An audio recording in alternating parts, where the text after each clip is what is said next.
మీరు ఎవరైనా ఇంకా ఎక్సెల్ సూపర్ వెహికల్ వాడితే, మీ వెహికల్ కూడా ఏమైనా పికప్ ఇష్యూ, బోర్ రావడం జరిగితే, డైరెక్ట్‌గా కొత్త బోర్ కిట్ అయితే వేసేసుకోండి. సో, మనకి నేనైతే కొత్త బోర్ కిట్ అయితే వేస్తున్నాం. అంటే నియర్లీ 2 వెహికల్స్ అయితే ప్రెజెంట్ ఇంజిన్ రన్నింగ్‌లో అవుతున్నాయి చేయవలసినవి.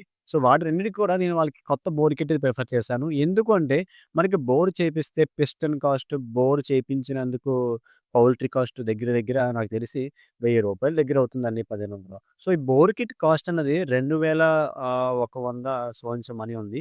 సో, ఒక రూ. 1000తో పోయిందేముందండి. జస్ట్ మనకి ఈ కొత్త బోర్ కిట్ యేసుకుంటే పికప్ అవ్వనివ్వండి, మైలేజ్ అవ్వనివ్వండి, ఇంజిన్ బీట్ అవ్వనివ్వండి, నెక్స్ట్ లెవెల్‌లో ఉంటాయి. బట్ మనకి దీనిలో ఇచ్చే ఐటెమ్స్ ఏంటంటే ఒక బోర్ ఇస్తారు. బోర్‌తో పాటు piston, piston rings, piston pin, piston lakhs అంతే. అంతకు మించి మరి ఇంకేది ఎక్స్‌ట్రా ఇవ్వరండి. చూసారా బోర్ అయితే నిగ నిగలాడిపోతుంది. కొత్త బోర్ అనమాట ఇది. So, showroom I mean genuine ఐటమే టీవీఎస్ జెన్యూన్ పార్ట్స్ ఇది. సో, చూసారు కదా! మనకి బండయితే మరి పికప్ అన్నది ఒక లెక్కలో ఉంటదండి. కామెంట్ చేయండి. మీరు సజెషన్ ఏంటనేది నాకు.